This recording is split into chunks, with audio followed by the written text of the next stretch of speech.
سلام دوستان، به چنل خودتون سینا بیت کوین خیلی خوش اومدید. خوشحالم که باز با یک ویدیو دیگه در خدمتتونم.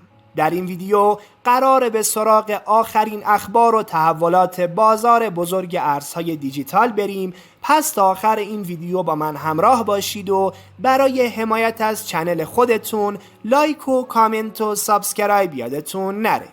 اولین خبر ویدیوی ما تحلیلی از وضعیت نهنگ‌های سازمانی بیت کوینه. طبق بررسی‌های ما بلک راک و فیدلیتی در برابر موج فروش بیت کوین ایستادند و تمام بیت کوین‌های خود را نگهداری کردند. با وجود سقوط اخیر بازار ارزهای دیجیتال که باعث فروش گسترده بیت کوین توسط نهنگ‌ها و مؤسسات مالی شد، بازیگران بزرگ مالی مانند بلک راک، فیدلیتی و همچنین مایکرو استراتژی همچنان دارایی بیت کوین خود را حفظ کردند. این موضع اونها در ادامه باعث بهبود نسبی شرایط بازار شد و تحلیلگران رو نسبت به آینده بیت کوین و بازار حسابی خوشبین کرده. و اما دومین خبر ما هم تحلیلی از وضعیت رکود کشور آمریکاست که بسیار در آینده بازار تأثیر داره. هشدار استراتژیست بلومبرگ این بوده که رکود اقتصاد آمریکا وارد بدترین سناریوی ممکن میشه.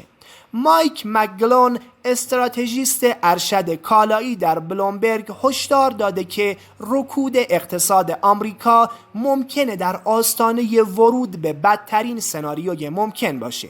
وی معتقد رکود اقتصادی پیش بینی شده که در سال 2023 محقق نشد اکنون در حال وقوع و تأثیرات مهمی را از خود بر جای میذاره.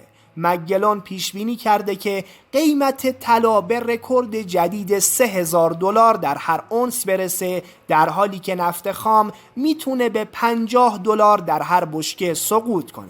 وی همچنین معتقد افزایش رکود آمریکا مساوی با کاهش قدرت دلار و در نتیجه این اتفاق میتونه به سود بازار ارزهای دیجیتال باشه و دارایی‌های دیجیتالی رو با افزایش قیمت مواجه کنه.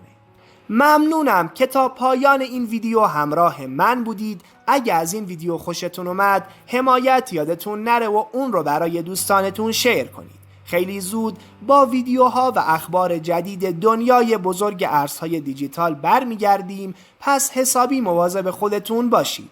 تا ویدیو بعدی، خدا نگهدار.